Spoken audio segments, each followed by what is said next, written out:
Go inside the Crimson Tide with your hosts Rodney Orr and Gary Harris, keeping you informed on everything Alabama. Tider Insider TV, brought to you by Tuscaloosa Tourism and Sports. Good evening, everyone. Welcome to Tider Insider TV, brought to you by, like you heard, Tuscaloosa Tourism and Sports. Don Staley and his crew, they are so sensational at everything. You can't use too many superlatives when you're talking about Don Staley, Tuscaloosa Tourism and Sports. They brought us these cups. They bring us so much more. I mean, this is just barely even cracking the best of when it comes to. But, I mean, these are sensational cups. Everything is class. I'm Stu McCann, filling in for Gary Harris here on Tider this week. So glad to have Rodney back. Rodney, I hope you're rested. Had a great vacation, Stu. Good to see you. Yeah, you too. Yeah. So much to talk about. I hope you're ready, because I'm ready. We're jumping in with both feet. Get this. When midnight on Thursday strikes, July 1st, NCAA athletes will have a business plan that, and this is from CBS Sports and Dennis Dodd, not my words, his words. Listen to this. Social media, personalized apparel, endorsement opportunities, it's going to look like a whole new world. So the NIL goes into effect on midnight, Wednesday night into Thursday. And today, the University of Alabama released some of the guidelines. These are just the notes, some bullet points. Listen to this. University of Alabama employees cannot compensate or arrange any of the compensation deals. Student athletes cannot be compensated in exchange for the athletic performance or attendance at UA. Contract for the compensation cannot extend beyond the student athlete's time at Alabama. Opportunities can't conflict with academics or team-related activities. Use of any registered marks, logos, verbiage, or designs owned by UA is not allowed without written permission, and student athletes are allowed to obtain professional representation to assist with securing opportunities for compensation. Nothing about us needing that kind of help with figuring out what this NIL is. It's going to be a whole new world. We're still kind of bracing for what it's going to look like, not initially on Thursday, but there is a lot of changes coming along, and we will just have to sit back and wait. You know, Stu, listen, there's a lot of unanswered questions that still remain. A lot of things going to come up. This is something that's really big, and it's something that's going to be complex, complicated, and certainly all the answers, nobody has them right now. So. Absolutely. So you guys will learn just like we do, as we do, probably real time. And now it is time for Coach Talk. Alabama men's basketball will take on defending national champion Baylor as part of next season's SEC Big 12 Challenge. Tide head coach Nate Oates spoke in Mobile last week about the schedule that now has 75% of last year's Final Four. We've got 3 of the 4 Final Four teams on the non-conference schedule now. We had Houston on it. We added Gonzaga. We're going to play them in Seattle. And then SEC Big 12 Challenge came out yesterday, and we've got Baylor. So we may as well just put UCLA on. Let's just go 4 for 4 and put them all on there, I guess. Now, of course, the UCLA was the one that Alabama played last season. They're in the Sweet 16. So Baylor is the SEC Big 12 Challenge. They are going to be at Coleman Coliseum on January 29th. This would be the premier matchup of that SEC Big 12 Challenge. You're talking about the national champs against the reigning SEC regular season and SEC tournament champions. The momentum from last season, how do you follow that up? Well, maybe get some high-profile opponents in here. That's going to get everybody talking, buzzing, and especially if you can beat those high-profile opponents, it seems like a great recipe. Yeah, listen, I feel the excitement right now just talking about it. I know you do, too. We talked about it before we came in here. I mean, I think this is a fantastic idea, you know, pairing these two teams, these two programs up. And what a great opportunity for Alabama now as this program continues to grow under Nate Oates, program that's becoming, looks like one of the national powerhouses, certainly. So this is a great opportunity for Alabama basketball. One thing I have noticed, and this is something that maybe I'm missing something, but it feels like there's been so much in the transfer portal and different things going on, all the different programs, but not Alabama. All the guys, whether what kind of role they played last season, they're ready to come back, commit, want to be more into it. I think that kind of speaks volumes about the kind of culture maybe going on there inside of Nate Oates' locker room. Oh, no question about that. I think they've obviously again, last year you could see it developing as the season went along. And, again, I think when you look at the program that he's building right now, you mentioned the culture, the foundation of it's in place. This Alabama basketball program is going to be very, very exciting to watch over the next several years. There is going to be some changes. John Petty and Herb Jones are going to the NBA, possibly also Alabama guard Josh Primo. Now, he is still going to make a decision whether he's going to return or leave for the NBA. In one season at Alabama, he averaged 8 points a game, 43% shooting from the field, 38% from three-point range. He was one of the youngest players at last week's NBA Draft Combine. He's just 18 years old, but Primo showed he's a complete player. He's not looking to just for his shot. He's not just himself creating opportunities. He's getting opportunities for everybody. He's creating those spots for all of his teammates there on the floor. July 7th is the big date that we're all going to be looking for. About a week out, that is the deadline to decide whether he wants to go pro or come back to school. Now, ESPN's Jonathan Givony, he actually runs the website Draft Express, he said last Wednesday that Primo was the best player on the floor. Wow. There at the NBA Draft Combine. There is nobody who is at that event who is better than Josh Primo last Wednesday. Not surprisingly, Givony now has an NBA mock draft, and Primo is going in the first round, according to that, which came out today. The NBA mock draft on ESPN, Primo, number 26 to the Denver Nuggets. I think it's a win-win. If he comes back, it's a win for everybody. We get to see him play. If he goes, it's still a win because you see the way that players maybe can grow within a system like Nate Oates, even if it's just for one season. Mm-hmm, yeah. Again, selfishly, we'd love to see him come back. This guy's he's loaded with talent, obviously. I think next year he could be a real key to the success that this Alabama basketball team seems geared to have. So, hopefully he comes back, but he's going to make the best decision for himself, and we certainly understand that. But listen, here's the good thing. Whether Primo comes back or not, and we certainly hope he does, Nate Oates has recruited a lot of young talent that's got people excited here. Primo goes, again, it's always difficult to replace a great player or a potentially great player. But, Stu, listen, Nate Oates, the way he's recruited, I think that Alabama will be just fine. You hear Primo talk about the NBA and kind of maybe what he's looking for in a team. He's not looking for just the, hey, I need playing time immediately. Hey, I need to have everything centered around me immediately. He said, these are some of the things that he kind of said on ESPN. I want to grow with a team around me. It's not some quick thing where I need to have that impact like immediately first season, second season. I kind of want to go to some place where I can grow and help the entire team grow around me in the NBA. Something like maybe late in the first round. A team that's already kind of established where he doesn't need to come in and have the spotlight right there on him, and he can see how that whole entire system goes when the NBA and you build a winner over time. So. Yeah, well, again, I think it's going to be interesting to wait and hear what his decision is. Yep. And, again, either way, like you said, I think it's a win-win. That's right. All righty, still to come on Tider Insider Television, the list of Alabama athletes bound for Tokyo grows. We'll give you the latest on those Olympians, plus a new commitment and a prospect update. We'll get the latest recruiting intel from Tider Insider Rodney Orr. That's coming up next. Plus, we're welcoming your phone calls, emails, and tweets. You see the information on the screen. Interact with Tider Insider TV right now. Go ahead, give us a call, send an email, or contact us on social media. We're going to be right back with the only show that takes you inside the Crimson Tide. Tider Insider TV returns after the break.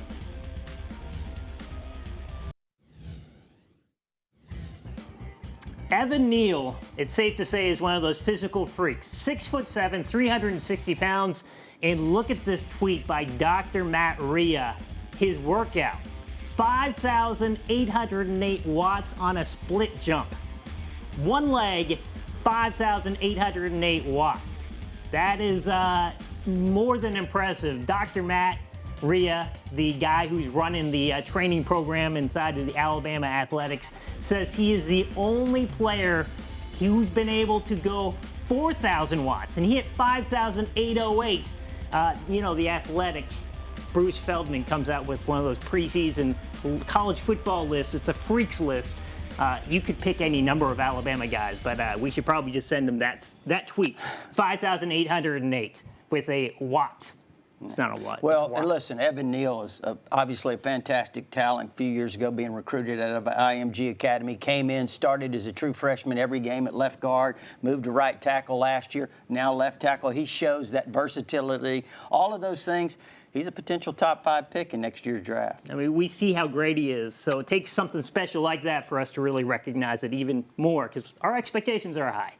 Welcome back to TI TV, sponsored by Tuscaloosa Tourism and Sports. Thanks again to Don Staley, alongside Rodney Orr. I am Stu McCann, filling in for Gary Harris. Some recruiting now.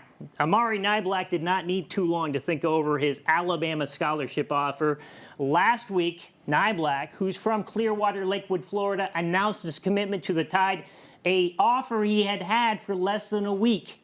Niblack was on campus 2 weeks ago, and then one of the standout performers from that camp visit, mainly a tight end in high school, but Niblack, who's listed at 6'4", 220 pounds, some have speculated that he could play tight end, which is what he played in high school, but also you see 6'4", 225.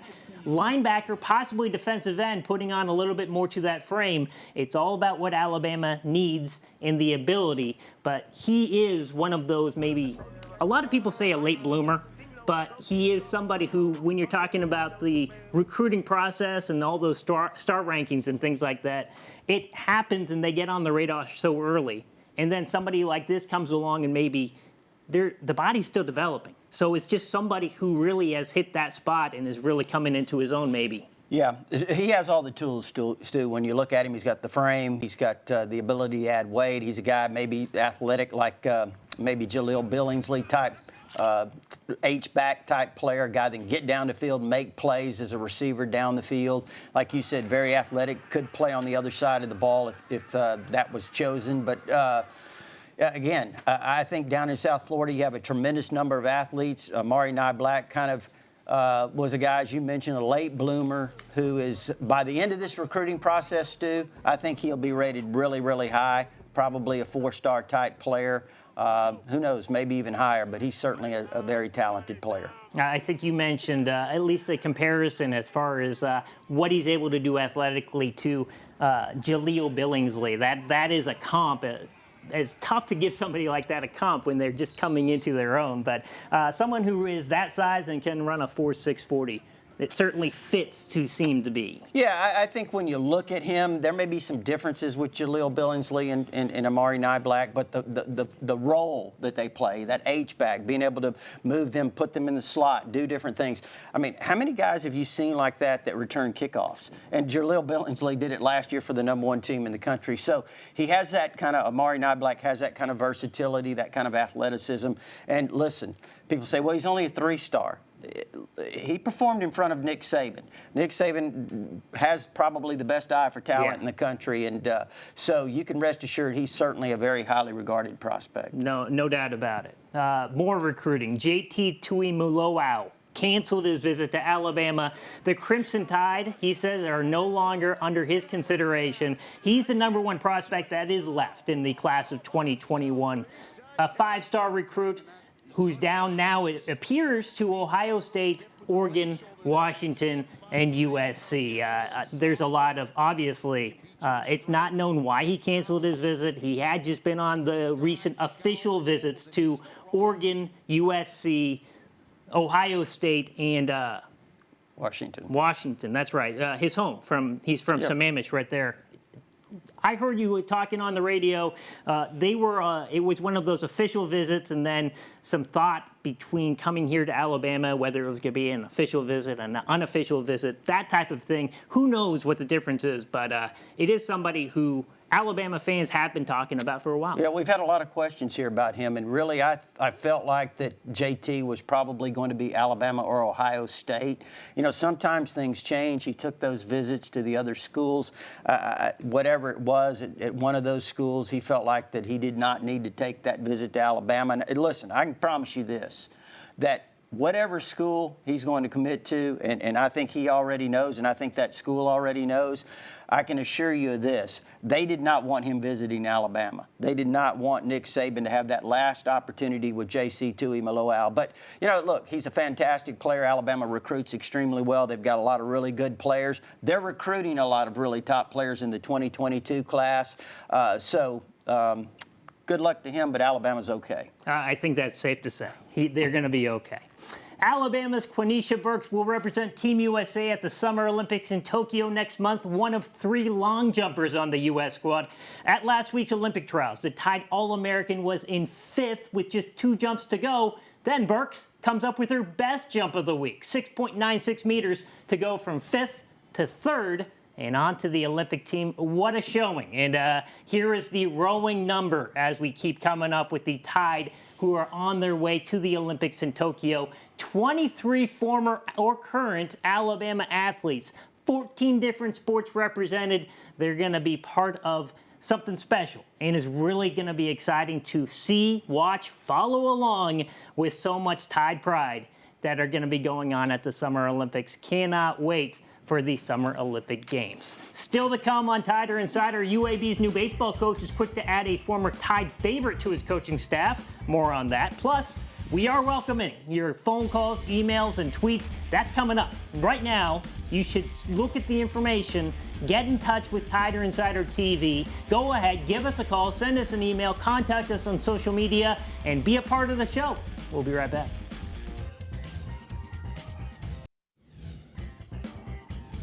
BJ Green is joining Casey Dunn's coaching staff at UAB Baseball. He's a former Tide player, and Coach Green was actually a pitcher on the Alabama team in 1999, the one that reached the Omaha College World Series. Most recently, he was at Georgia Southern, serving as an assistant head coach for pitching. One day after being introduced officially, Casey Dunn making moves, and I think BJ Green's a good one to get on that coaching staff and help the Blazers build. Now we head to the phone lines. Number 1, first out of the block, John from Cordova. Hey, John. Yeah, hey, my question is what is your take on how the Alabama-Miami game's going to go? What is Miami looking like this year? And my second question is who do you think will be the starting quarterback for Alabama this year? All righty. Thanks, John. Now, John was asking, how do we think the Alabama-Miami game's going to go? I heard some headlines, saw some headlines today that somebody was going to call that a upset alert type game. Your take on that? Listen, Miami's got a lot of talent. They recruit down there in South Florida, a lot of great players. Manny Diaz is starting to get that program going in the right direction again. De'Aaron King's a fantastic quarterback. If he's healthy, he's got to create a lot of problems for you because of his mobility. He's got the ability to throw as well. So, they've got a ton of athletes on both sides of the ball. And the one thing about Alabama, I think they're going to be really strong defensively. Okay, we feel confident with what they're going to do defensively, what Alabama has coming back. Offensively, ton of young talent, but a lot of inexperience. You're replacing guys, Mac Jones, Naji Harris, Devontae Smith, Jalen Waddle, some of these offensive linemen, whether it's Landon Dickerson, Alex Leatherwood. That's a lot of leadership, too. So going into that first game, I think there's going to be some uncertainty, not to mention you've got 4 new offensive coaches. 4 of the 5 coaches on the offensive side of the ball are new offensive coordinator, obviously Bill O'Brien. So a lot of new faces, but I still think Alabama will be considerably favored in the game. I think John also, he had his follow-up question. He wanted to know about the Alabama quarterbacks. I guess Bryce Young, and then, it is one of those positions to really keep an eye on and watch to see how players are going to be going when spring practice starts up. But Bryce Young certainly seemed to establish himself what we saw there in the A-Day game. Not that things can't change, but he sure looked in control there. Yeah, I think, again, Bryce Young, a lot of people didn't realize going into last year he missed spring practice because it was canceled, so he didn't get that opportunity the year before his freshman year or the spring before his freshman year. He missed some camp, August camp, so he was really raw last year in terms of the opportunities that he got. He didn't get a tremendous number of those. In spring practice, I thought that was really big for him. Again, you could see, as you mentioned, the maturation there, but Paul Tyson certainly in the mix. Jalen Milroe's a true freshman. He's got a ton of talent out of Katy, Texas. So, again, I think they'll be fine at quarterback, and I would certainly agree with you that Bryce Young be the starter. Absolutely. More emails, phone calls, things coming up More TITV after this.